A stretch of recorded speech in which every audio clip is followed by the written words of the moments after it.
Bonjour et ravi de vous retrouver sur le plateau de Village Semences pour ce nouveau numéro de Semences Mag.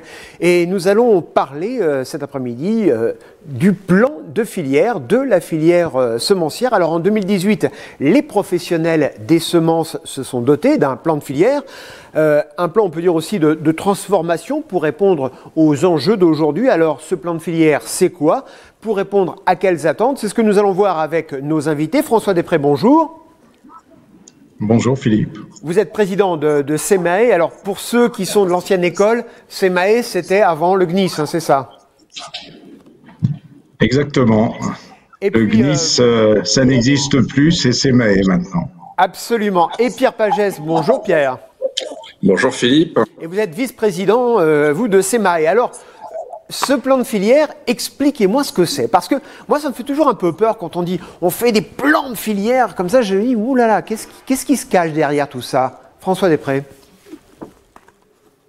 Eh bien, pourquoi ce plan de filière? C'est d'abord parce que le GNIS, à l'époque, en a reçu la commande, comme toutes les autres interprofessions, de la part du ministre de l'Agriculture de l'époque, Stéphane Travert, mais aussi parce que les débats auxquels nous, semenciers, nous avons participé dans le cadre des États généraux, notamment à travers l'atelier auquel j'ai moi-même participé, dont le thème était « Comment réussir la transition agroécologique de l'agriculture pour une alimentation saine et durable », ces débats nous ont permis d'être en contact avec un ensemble d'organisations, notamment de consommateurs et de protection de l'environnement, qui n'étaient pas pour nous des interlocuteurs courants.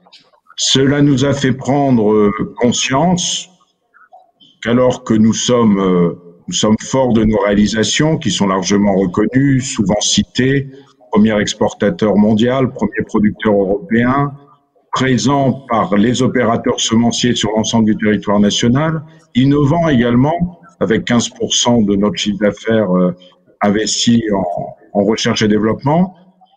Malgré tout ça, nous étions confrontés à plusieurs interrogations, voire des reproches d'ailleurs, s'agissant des attentes de la société, des consommateurs, sur des questions très diverses, comme celle de la biodiversité, de la propriété du vivant, de la qualité des produits alimentaires, mais encore de l'usage des pesticides. Donc c'est cette prise de conscience qui nous a conduit à prendre des engagements collectifs qui ont été formalisés sous la forme de ce plan de filière avec 3 axes qui sont connus par tous les professionnels, par tous les membres de l'interprofession. Mieux répondre aux attentes des citoyens, des consommateurs et des clients, innover pour accompagner les filières en transition agroécologique et enfin protéger, enrichir et diffuser la biodiversité. Ce plan de filière, il a été adopté en décembre 2017 après un travail intense puisque le délai qui nous était donné par les pouvoirs publics était court. C'est un plan d'action avec 30 engagements précis. Il a commencé à se déployer début 2018, il a continué à se déployer en 2019, notamment avec la mise en place d'un comité des enjeux sociétaux, mais il nous est apparu rapidement qu'il n'allait pas assez loin, qu'il fallait le compléter, notamment s'agissant de la compétitivité et de l'attractivité de la filière, mais que surtout, nous avions un besoin impératif de renforcer la légitimité de notre interprofession. Alors justement, on va parler avec Pierre Pagès de deux choses qui, moi, me semblent délicates à mener de front. C'est la nécessité, effectivement, vous l'avez dit, François, d'être compétitif, d'être une filière dynamique, mais aussi d'écouter les attentes de la société. Pierre Pagès, est-ce qu'on n'a pas l'impression que là, on vous demande de faire le grand écart entre la compétitivité et les attentes des consommateurs ? Alors, on nous demande pas de faire un grand écart et on est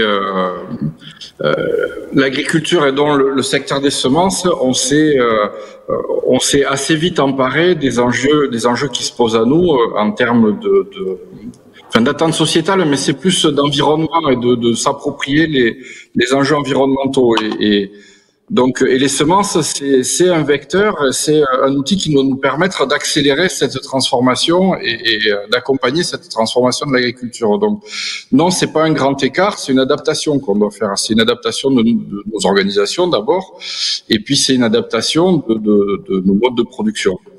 Par exemple, ça change quoi chez vous, très concrètement, dans votre coopérative chez Euralis ?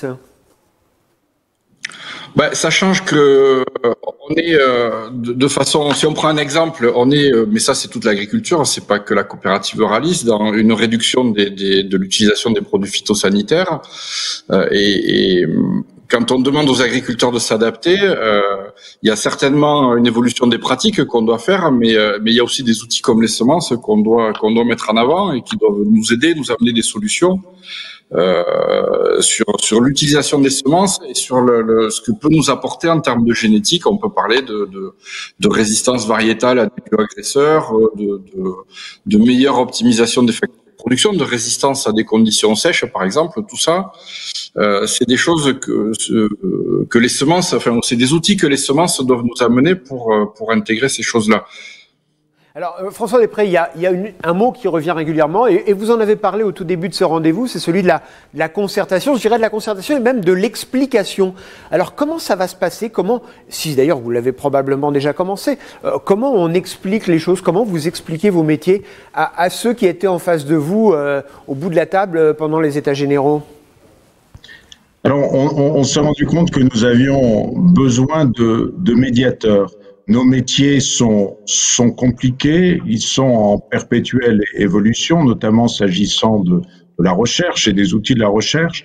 Donc nous avons mis en place un comité des enjeux sociétaux qui est présidé et animé par un chercheur de l'INRA, un sociologue, Pierre-Benoît Joly, avec une composition très diversifiée, des agriculteurs, des sociologues, des chercheurs, et nous confions comme mission à ce comité des enjeux sociétaux de nous interpeller, de nous interroger sur nos pratiques, sur notre métier. Nous leur laissons la possibilité de se saisir de tous les thèmes qui concernent la semence au sens large, et nous espérons, avec ce comité des enjeux sociétaux, avoir une interface entre nos métiers, notre filière, notre interprofession et la société qui l'entoure, qu'il s'agisse de consommateurs ou tout simplement de citoyens qui sont soucieux des questions que nous traitons, parce qu'elles touchent à la biodiversité, je l'ai dit, elles touchent également à l'agriculture et naturellement à l'alimentation. Donc c'est un premier moyen pour progresser dans la compréhension et la connaissance de ce que nous faisons par notre environnement. Une autre façon aussi de réaliser cette pédagogie, c'est d'avoir des débats plus ouverts au sein de notre interprofession. Et c'est pour ça que, c'est-à-dire que nous,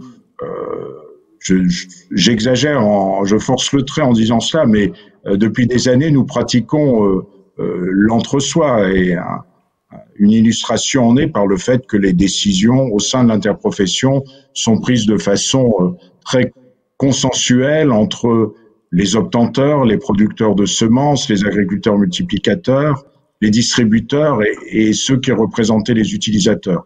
Donc, désormais, par le choix, le pari que nous faisons de l'ouverture, nous allons inviter à la table de l'interprofession une plus grande diversité d'acteurs, dont certains nous ont attaqués, nous ont critiqué par le passé. Et donc, je pense que de ces débats qui auront lieu au sein d'une interprofession commune à tous les utilisateurs, tous les producteurs des semences et des plants, quelle qu'en soit la forme, quel qu'en soit l'usage, nous pensons que ça contribuera à une information équilibrée, objective et transparente sur les métiers de la filière semences. C'est vrai que c'est étonnant, Pierre Pagès, parce que maintenant, au sein de SEMAE, par exemple, on retrouve des familles professionnelles avec qui, il y a encore quelques années, vous n'étiez pas forcément au mieux, mais finalement, vous vous êtes trouvé des points communs pour avancer ensemble?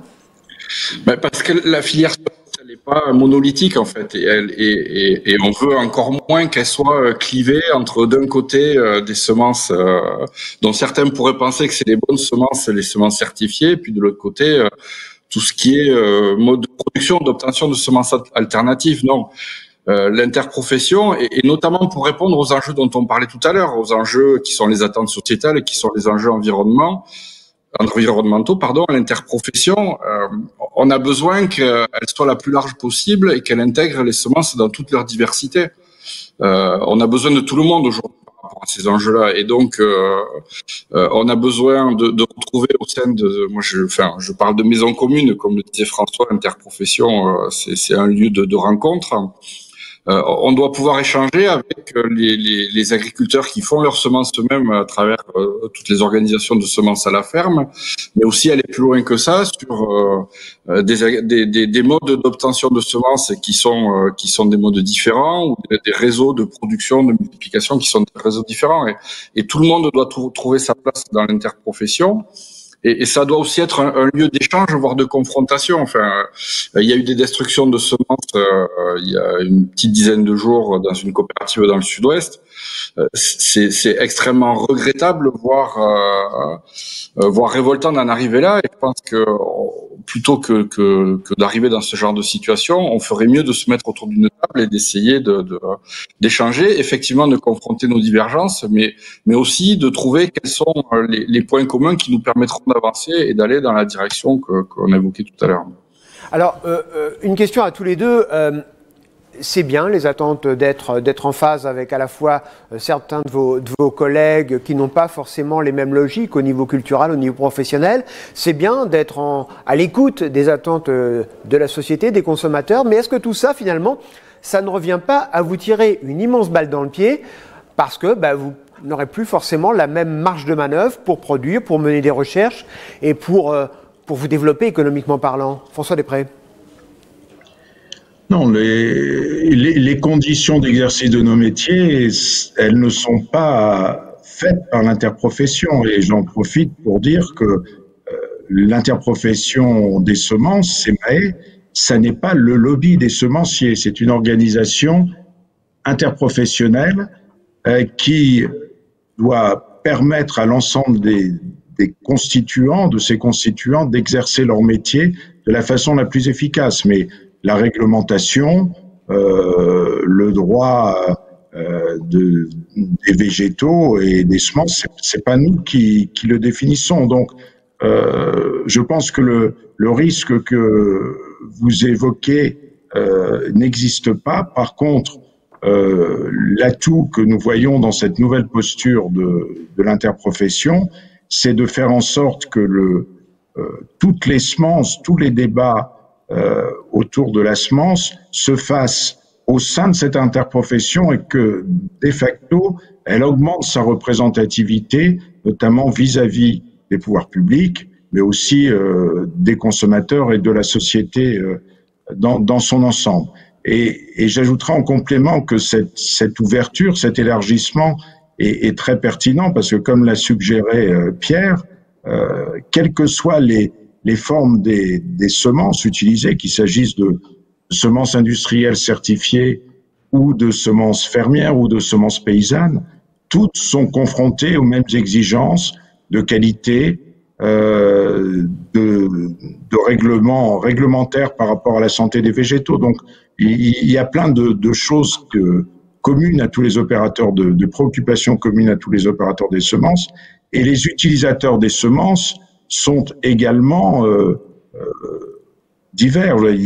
La plupart des exploitants agricoles utilisent à la fois des semences fermières et des semences certifiées. Donc, il n'y avait aucune raison de persister dans ce clivage qui était factice, qui ne faisait que conduire à des incompréhensions et à des oppositions qui ne sont pas constructives.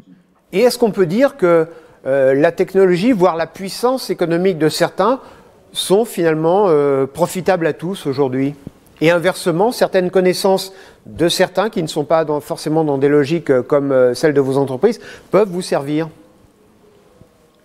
Moi, j'aurais tendance à dire que il faut pas le prendre par les entreprises, il faut le prendre par les technologies et l'innovation pour ce virage nécessaire d'adaptation à l'environnement. On aura besoin de l'innovation. Donc, quand on parle d'une variété, même par une technologie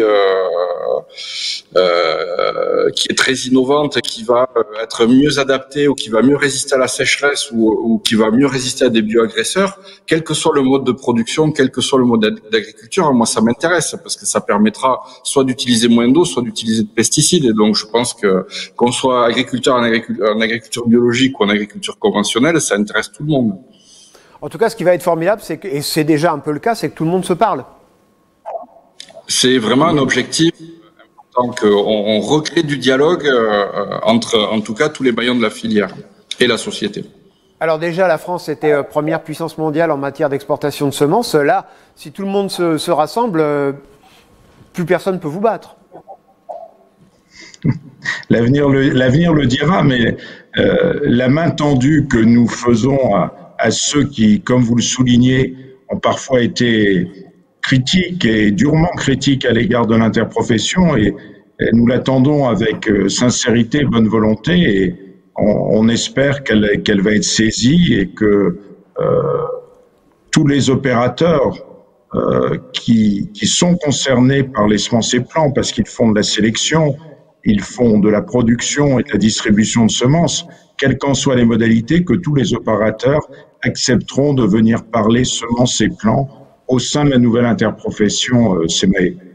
Eh bien, merci beaucoup François Després, merci beaucoup Pierre Pagès d'avoir participé à cette émission. On comprend bien cette main tendue pour aller plus loin, plus fort, ensemble. Et moi, je vous donne rendez-vous très bientôt sur le plateau de Village Semences. À bientôt.